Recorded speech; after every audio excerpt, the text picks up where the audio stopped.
Summer flower guys. ఇది ఒక type of మొక్కలు గైస్. ఇదేమో మనకు తెలుసు గైస్ సుందర మొక్కలు. ఇవన్నీ మన గార్డెన్ మొక్కలు ఫ్రెండ్స్ గైస్. ఇవన్నీ మన గార్డెన్ లో ఉండే మొక్కలు గైస్. ఇదేమో రోజ్ గైస్. ఇదేమో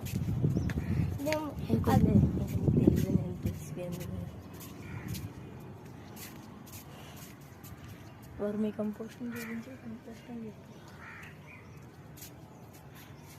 ఎక్కడ తిన్నాను చెప్పు. అటు కూడా ఉన్నాయి గైస్. రే టైం అయిపోయింది రారా. రే అమ్మ తిడతారు. ఇదేమో సమ్మర్ ఫ్లవర్ గైస్. ఇది ఒక టైప్ ఆఫ్ మొక్కలు గైస్. ఇదేమో మనకు తెలుసు గైస్